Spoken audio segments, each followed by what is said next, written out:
My name is Isabel. I'm 45 years old, and my life has become a study in quiet predictability. My late husband, Mark, would have hated it. He was the force of nature, the one who filled our home with laughter, impromptu dinner parties, and the chaotic energy of a life lived to its fullest. 3 years ago, a phone call from an airline representative had turned all that vibrant color to a muted gray. A heart attack, they said, somewhere over the Atlantic. Just like that, the noise was gone, and I was left with the echo. Now I live alone in our beautiful house in the Newton suburbs, a place with soaring ceilings, rooms I never enter, and a silence so profound it often feels like a physical weight. It's not a sad existence, not really. It's just still. I work from home as a freelance editor, a job that suits my new, quieter reality. But I didn't build this life for comfort. This life is what was left behind. I was raised in a bustling Charlestown triple-decker, the youngest of 4 sisters, where the front door was never locked and the kitchen table was a perpetual hub of arguments, laughter, and advice. My parents were blue-collar,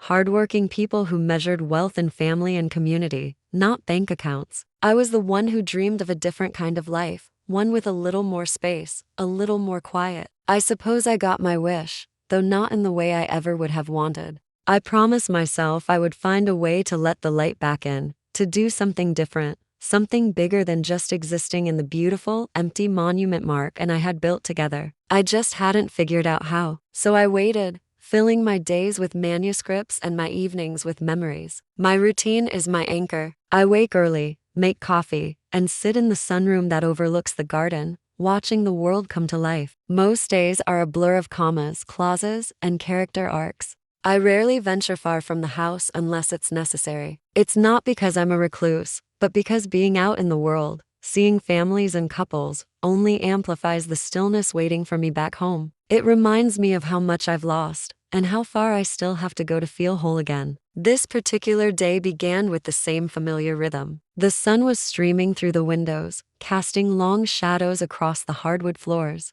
I had a manuscript to finish for a deadline, and I was expecting a delivery, a rare first edition I had ordered for myself as a small indulgence. I was wearing my usual at-home uniform, soft linen pants, a simple t-shirt, my hair pulled back in a loose clip. It was a perfect spring afternoon, one of those flawless Massachusetts days where the air feels scrubbed clean and the sky is a brilliant, cloudless blue. Around 2 o'clock, I heard the familiar rumble of a delivery van pulling up.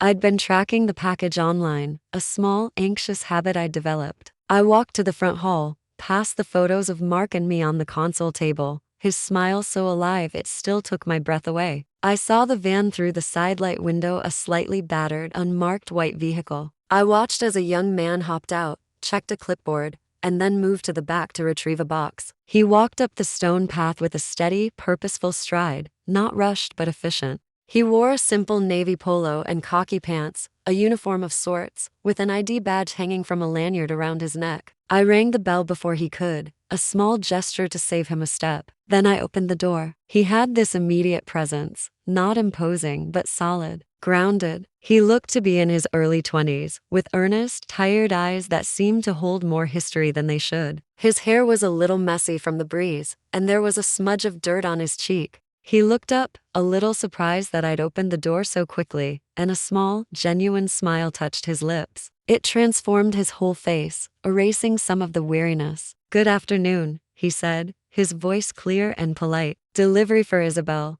"That's me," I replied, reaching for the electronic scanner he held out. His voice was calm, with no trace of the impatience I sometimes heard from couriers on a tight schedule. And then, without thinking, on a sudden impulse born of the beautiful day and the unexpected kindness in his eyes, I said, "You look like you could use a glass of lemonade." He paused for a second, his hand hovering over the box. He blinked, as if processing a language he didn't expect to hear. A faint, surprised laugh escaped him. "That's a tempting offer," he said, his smile widening slightly, "but I've got a whole manifest of stops to get through." His professionalism was clear, but I saw a flicker of genuine longing in his expression. "Come on," I found myself insisting gently, gesturing toward the cool, shaded interior of my home. 5 minutes. A short break has never thrown the entire global supply chain into chaos. He hesitated, his gaze shifting from me to his van, a clear conflict playing out on his face. I knew he wasn't supposed to, that he had a schedule to keep. But I don't know.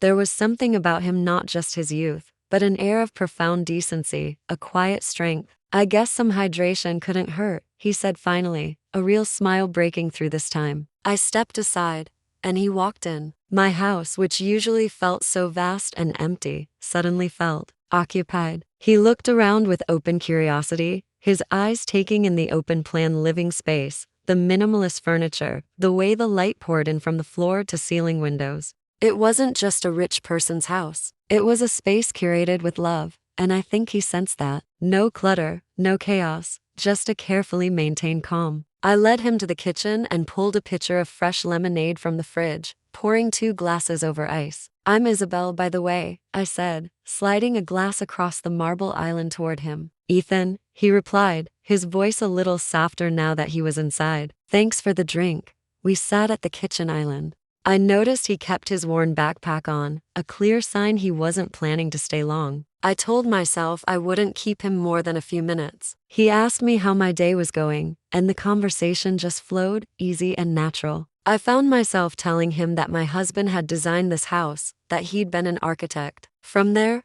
the story just came out. I told him how Mark had died 3 years ago, the suddenness of it, the shock that still felt raw on certain days. I told him about the phone call, the disbelief, the hollow ache of waiting for hours for confirmation. I spoke about it with a distance I'd learned to cultivate, as someone who had processed the initial storm of grief and was now navigating the long, quiet aftermath. I admitted that I hadn't really dated since, that the idea felt foreign, that some days were intensely lonely, but that was just the shape of life now. He didn't offer empty platitudes or awkward condolences. He just listened, his focus entirely on me, his expression full of a quiet, profound empathy. "I don't usually invite delivery drivers in for drinks," I said with a half smile, tapping my glass, "but there's something about you, probably the smell of hard work and exhaust fumes," he joked, and I let out a genuine laugh. "No," I said, my tone growing more serious. "You listen, really listen. Most people don't." We sat in a comfortable silence for a moment. Then, another impulse took hold. "Would you like to come back for lunch sometime?" I asked. A real break. I saw the surprise in his eyes again, but it was followed by a flicker of something else, gratitude, maybe. I told him I'd like that. We exchanged numbers, my fingers feeling slightly clumsy as I typed his name into my phone. I walked him back to the door, and as he stepped back out into the bright afternoon sun, I said, "Don't be a stranger, Ethan." He nodded, smiled that warm, genuine smile again, and got back in his van. I had a manuscript to finish that afternoon, but my mind stayed on him the whole time. That tired kindness, that unexpected conversation, that feeling of life stirring in my quiet house. He hadn't treated me like a lonely widow in a big house. He had talked to me like a person, and I hadn't realized until that moment just how badly I needed that. It had been nearly 2 weeks since Ethan delivered that package to my door, and I thought about that afternoon more than I probably should have. It wasn't a romantic fantasy. It was just the sheer novelty of the connection. I received deliveries all the time, interacted with dozens of service people, and no one had ever left such an impression. No one else had ever been invited inside. Most people barely made eye contact, handing over a package as a purely transactional event. But Ethan, he saw me. Still, he didn't text, and he didn't call. I told myself not to be foolish. Of course he hadn't called. Why would he? I was just a woman in a big house who had been unusually kind one afternoon. He was a busy young man with his own life. Maybe he'd lost my number. Maybe he thought the invitation was just a polite gesture he wasn't meant to take seriously. Or maybe he'd simply forgotten about me the moment he drove away. A part of me, a small, hopeful part, really hoped he hadn't. It was a Monday, and the house was particularly quiet. No contractors, no landscapers, just the low hum of the refrigerator and the ticking of the grandfather clock in the hall. I was trying to work, but my focus was gone. I found myself staring out the window, replaying our short conversation. I couldn't shake the feeling of it. Finally, I pushed my laptop away, picked up my phone, and stared at his contact information, just the name Ethan and a number. I nearly talked myself out of it a dozen times. What if he thought I was strange? What if he was busy? What if he didn't remember me at all? Then my phone buzzed on the countertop. An unknown number. I hesitated, then answered, "Hello. Hey, this is Ethan. From the delivery? A couple weeks ago, I was the guy who." His voice was tentative, and I cut him off gently before he had to stumble through an explanation. "The one who I ambushed with a lemonade offer." I heard him laugh on the other end, a sound of relief. "Yeah, that guy." My heart gave a little kick. "I was wondering when you'd call," I said, trying to sound breezy and casual. "Really?" he asked, a note of genuine surprise in his voice. "Of course. I saved your number, Ethan. I figured you'd either decided I was a crazy person or you were just shy, a little of both," he admitted honestly. "Well," I said, a smile spreading across my face, "I'm glad you called. My lunch offer still stands, if you're free." I looked around my immaculate kitchen, at the 2 empty chairs at the island. "Yeah," he said, his voice stronger now. "I'd love that." I texted him my address again, even though I was sure he still had it from his delivery route. I spent the next hour preparing lunch, feeling a flutter of anticipation that was completely foreign to me. I wasn't just going through the motions, I was cooking for someone. This time,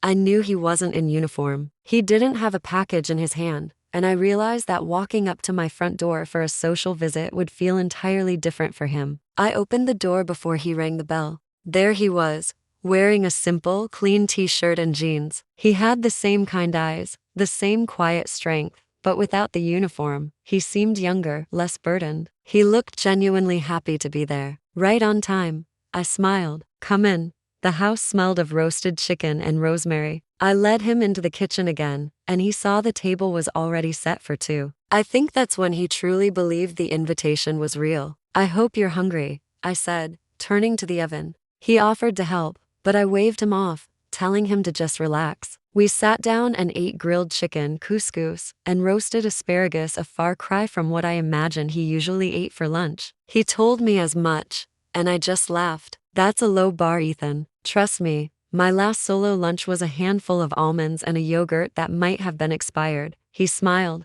then his expression turned more serious. "You still working all the time?" I asked, trying to keep the conversation light. He nodded. "It pays the bills." There was a pause, not an awkward one, just a thoughtful one. Then I asked, "You didn't tell me much about yourself last time. What brought you to Boston?" So he told me. He told me everything. He spoke of growing up in a crowded row house in a small mill town, the oldest of 6 boys. He described raising his younger brothers while he was practically still a child himself, of his father's calloused hands from working double shifts at a factory, his mother's endless fatigue from cleaning other people's houses. He spoke of the constant financial struggle, of nights where dinner was whatever they could piece together. I listened as he described working every odd job he could find for months, washing cars, stocking shelves, loading trucks just to save enough money for a one-way bus ticket out. He admitted he didn't have a clear plan, only a burning need to escape the cycle, to chase something better than the life that seemed pre-written for him. I listened, my food forgotten, giving him my complete, undivided attention. No distractions, no interruptions, just honest, active listening. "You didn't just come here for yourself," I said quietly when he finished. "You came here to pull your whole family up with you." He looked at me, surprised that I'd understood so completely, and nodded. "That's the plan. I want my parents to be able to retire one day. I want my brothers to have opportunities I never even dreamed of." I stared at him for a moment, then smiled. "That's remarkable," I said. "Most young men your age are chasing very different things." He just shrugged. "Maybe I'm just built different." There was another pause, this one feeling heavier with the weight of his reality. Then I leaned back and asked the question that had been forming in my mind. "So where are you living now?" He gave me the honest answer, in a shared room at a hostel downtown. "It's all I can afford." He described the place, the cockroaches, the noise, the despair that seemed to soak into the walls. He didn't say it with self-pity, just as a statement of fact. I didn't argue. I didn't lecture. I just stood up, carried my plate to the sink, and rinsed it. Then I turned back to him, my decision made with a clarity that felt absolute. "Well," I said, "that ends now." He blinked, a look of utter confusion on his face. "What? You're moving in here?" I stated, my voice calm and certain. He let out a disbelieving laugh. "Wait, are you serious?" "Completely. You'll have your own room, your own bathroom, no rent, no strings attached. Just a chance to live like a human being for once." "Isabel, I can't," he said, his voice firm but kind, shaking his head. That's way too much. I have 3 empty bedrooms and more silence than any one person needs, I countered gently. You need a safe place to land, and frankly, this house could use a little life in it. It's not charity, Ethan. It's just a kindness. Let someone be kind to you. He hesitated, his internal struggle visible. I knew he wanted to say no, that his pride was telling him he should. But I could also see the profound exhaustion in his eyes, the appeal of a real bed, a quiet space, a safe harbor. Kindness like this, when you've been fighting so hard for so long, can be impossible to refuse. I don't even have enough stuff to move, he said, trying to deflect with a joke. Even better. I smiled. You'll be here tomorrow. And just like that, his life began to shift. The next morning felt different for me too. I woke up knowing the house wasn't entirely empty. I heard the quiet closing of a door down the hall and the soft footsteps of someone else. It was a sound I hadn't heard in years, and it felt like a small miracle. There was no overwhelming sadness, no lingering sense of loss, just the quiet hum of a new beginning, a coffee machine brewing downstairs, and a life other than my own existing within these walls. He had slept in the guest room. He had brought almost nothing with him, just a single duffel bag holding a couple of changes of clothes, a phone charger, and a new toothbrush. I hadn't made a big deal of it. I had simply shown him to the room, pointed out the fresh towels, and told him the place was his for as long as he needed it. And I meant every word. I got up and walked out to the kitchen where he was already standing, looking a little lost. He was barefoot on the tile, staring out the window into the garden, a ceramic mug held loosely in his hand. Morning, I said, giving him a warm, genuine smile. Sleep okay? Like I was in a coma, he said, rubbing the back of his neck with a sheepish grin. That mattress should be classified as a controlled substance. I laughed. I told you. There's no reason for you to be living in that rundown hostel. He didn't argue. He still seemed to be recalibrating, a little out of place but not in a bad way, more like his reality hadn't quite caught up with his new surroundings yet. I made us both breakfast, scrambled eggs, toast, and sliced avocado, and he insisted on cleaning up afterward, a small act to reclaim a sense of contribution. I didn't fight him on it. Later that day, I had some errands to run, so he stayed back and helped me reorganize a storage closet I'd been meaning to tackle for months. It wasn't much, but I could tell it was important for him. He wasn't a freeloader. He was helping, and that mattered more to his sense of dignity than I probably realized. The first week passed with a surprising ease. He still went to his delivery job every day, but now, at the end of his shift, I could see the relief on his face as he walked through the door. He didn't dread going home anymore. I would usually be in the kitchen cooking or in the sunroom reading. We fell into a comfortable rhythm of talking, sometimes about trivial things, music we liked, food we missed, places we'd like to travel to, and sometimes about the heavier stuff, our goals, our losses, our regrets. He never judged me for my quiet life, and I never pitied him for his difficult past. It was a rare and precious kind of acceptance. One evening, we sat on the back patio as the sun went down. The sky was a watercolor painting of soft oranges and deep purples. I had poured us each a glass of wine. We sat in a comfortable silence for a long time. Do you ever think about going back to your hometown? I asked softly. He shook his head without hesitation. Not for a while. I'm not done here yet. He said it with such conviction, and I nodded, understanding exactly what he meant. And what happens when you are finished? I asked. He thought about it for a moment, swirling the wine in his glass. I don't know for sure. Maybe I'll start something of my own, a small delivery service, maybe. Hire guys who are in the same spot I was, but treat them better. Pay them a fair wage. A genuine smile touched my lips. That's a good plan. I looked at him, at the way the fading light sculpted the side of his face. There was such a deep well of calm and strength in him. You're putting down roots here, Ethan, I said, more to myself than to him. Even if you can't see them yet. He didn't respond, just sipped his wine, and we let the quiet moment settle around us. Another week passed. I had a work trip scheduled, a short 2-night visit to New York for a conference with a publishing house. I asked him if he'd be okay staying at the house by himself. He laughed and told me it was the nicest place he'd ever been left in charge of. When I left, the house felt strangely quiet again, not empty like before, but still. I found myself thinking about him during my meetings, wondering what he was doing. On my second night away, I called him. Hey, I said, my voice relaxed. I was just thinking about you. Wanted to make sure everything was okay. Everything's good, he said. The house is still standing. No fires or floods to report. I laughed. I knew I could trust you.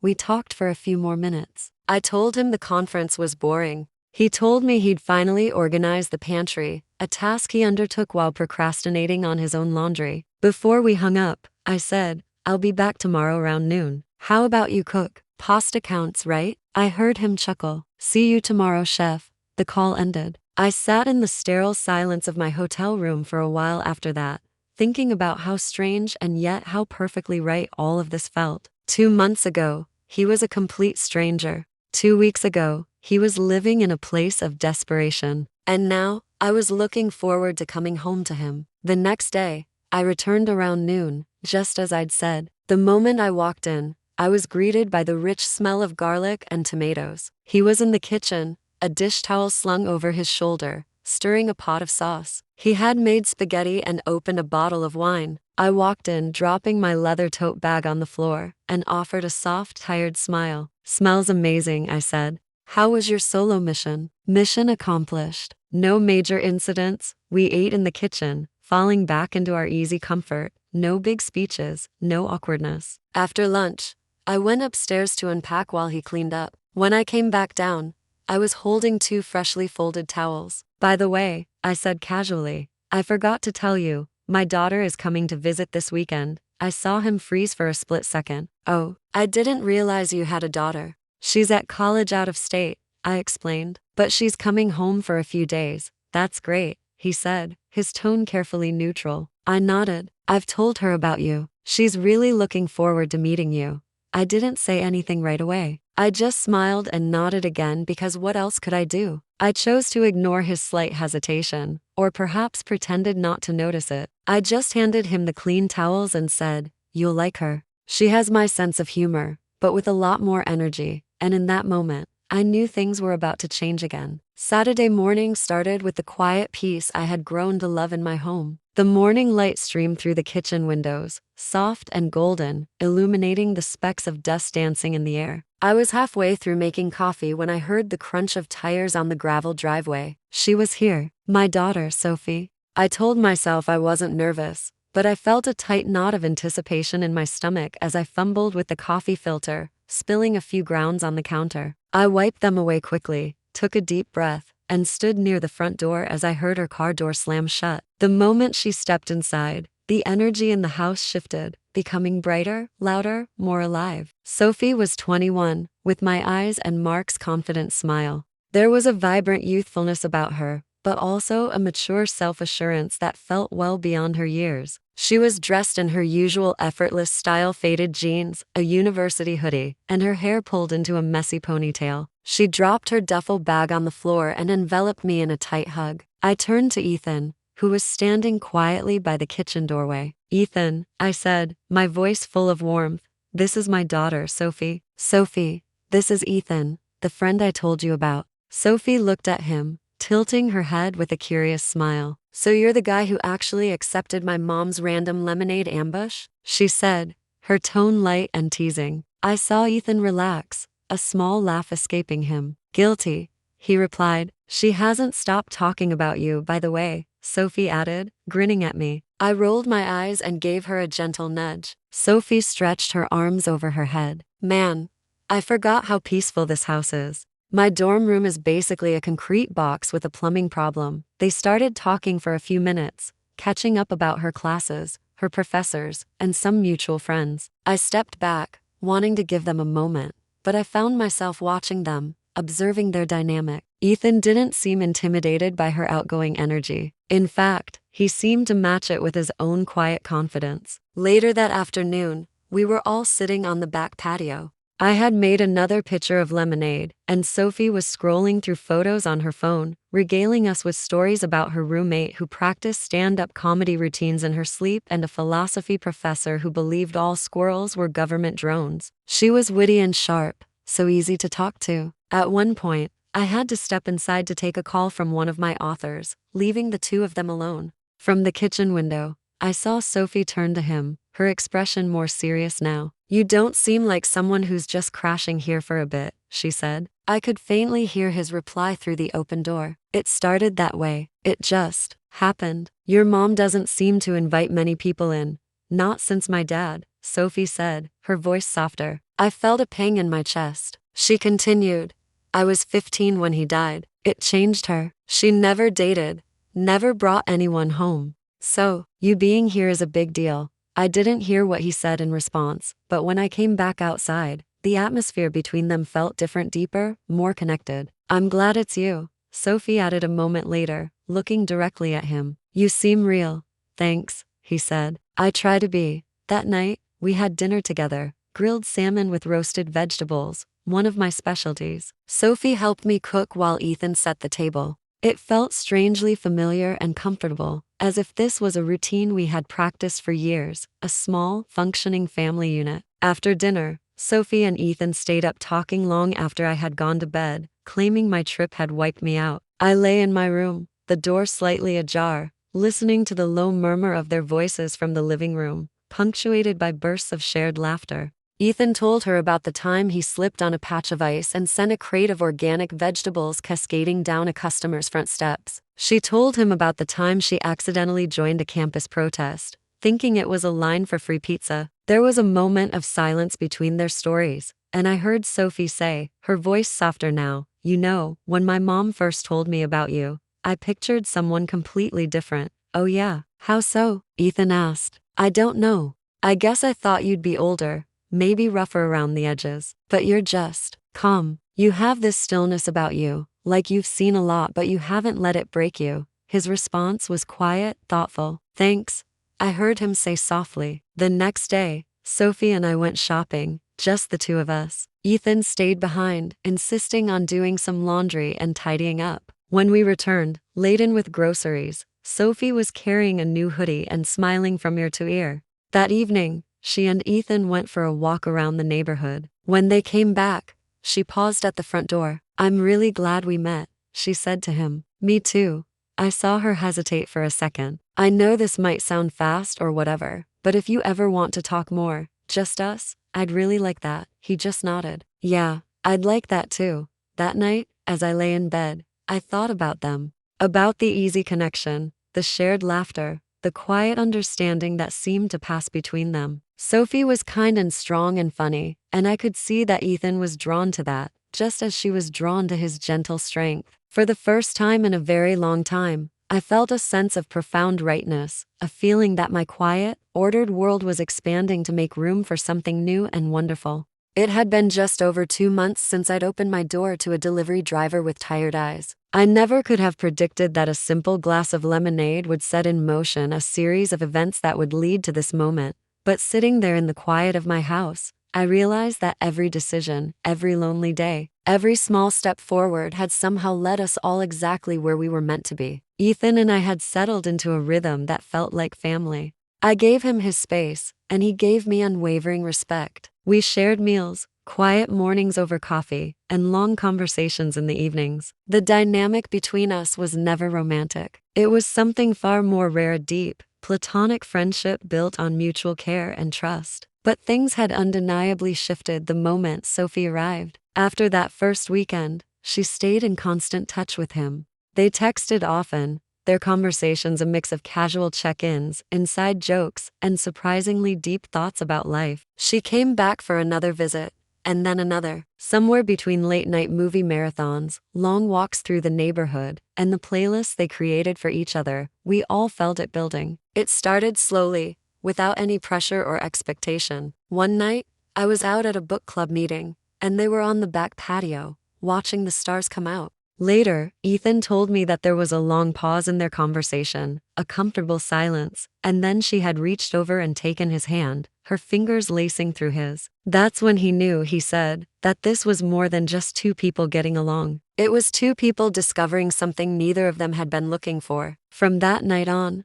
the energy between them was different. They weren't rushing into anything serious, but they were no longer pretending it was just a friendship. Sophie, ever direct, told me about it herself. I just smiled softly, asking few questions but giving her my silent, wholehearted approval. I had a feeling, I said to Ethan one afternoon in the kitchen after Sophie had gone back to school. She looks at you the same way her father used to look at me. It's rare to witness two people grow so beautifully, both individually and together. Sophie was finishing her final year of college with renewed focus. Ethan received a promotion at work, moving from a driver to a logistics coordinator position. It wasn't his dream job, but it was a significant step up, offering better pay and more stable hours, which gave him the mental space to think about his next move. Sophie's visits became more frequent. On one of her trips home, they took a weekend drive out to the Berkshires and camped near a river. No cell service, no distractions, just a tent, a campfire, and each other. That's when she told him she'd been offered a remote position with a marketing firm, a job that would allow her to work from anywhere. "I want to come back," she said, her eyes fixed on the dancing flames. "I want to be close to you." He didn't say anything at first, just reached for her hand and squeezed it tightly. When she moved back to Newton permanently, I gave them their space. Sophie stayed with me for a few weeks while they started looking for a place of their own. They found a small 2-bedroom house for rent just 15 minutes away, a charming place with polished hardwood floors and a small, fenced-in backyard. It wasn't grand, but it was theirs, a place to start. I insisted on helping them on moving day, arriving with boxes of groceries, a set of my good kitchen knives, and a check tucked into a white envelope. Ethan tried to refuse it, but I gave him a look that communicated the futility of arguing. "This isn't charity, Ethan. It's an investment in my family. I have watched you grow into an incredible man. You have earned this and so much more." We hugged at the doorway of their new home. I whispered in his ear, "You changed my life too. You reminded me what a simple act of kindness is capable of." That night, Sophie sent me a picture of them eating pizza on a mattress on the floor, surrounded by unopened boxes. They didn't have much, but they had each other, and that was more than enough. A year later, he proposed. It wasn't a grand, orchestrated event. It happened on a regular Sunday morning while they were making pancakes in their sun-drenched kitchen. He had the ring in his pocket and slipped it onto her finger while she was stirring the batter. She cried and laughed and said yes before he could even formally ask the question. We held the wedding in my backyard, surrounded by a small group of their closest friends and our family. There was no fancy venue, just real people celebrating a real, beautiful love. And I was glowing that day. I gave a toast that still makes my heart swell. He walked up to my door as a stranger with a package, I said, my voice thick with emotion, and now he stands here as a beloved part of my family. After the wedding, I gifted them a larger sum of money, enough for them to truly start building their future. Ethan used a portion of it as seed money to open his own small courier company, 3 drivers, 2 used vans, and a small rented office in a modest business park. He hired young men just like he had been, hungry, hardworking, and perpetually underestimated. He called it First Step Logistics. The name was perfect. It's all it ever takes. One step, one risk, one knock on the right door. Sophie and Ethan settled into their life together. They weren't perfect, but they were honest and kind with each other. They built their life slowly, made mistakes, learned, and grew. Eventually, they started talking about having children. That day will come, and I know that when it does, they will be more than ready. Now, when Ethan visits me, we sit on the porch with glasses of iced tea and talk about everything: his growing business, the books I'm editing, the unpredictable New England weather. He always tells me how grateful he is, but I always remind him of the truth. "I knew offering you that glass of lemonade was going to be a good investment," I'll tease. Looking back, I never could have imagined that one small, impulsive gesture would completely alter the course of my life, but it did. It proves that sometimes the most profound and lasting changes are born from the simplest, quietest moments of human connection.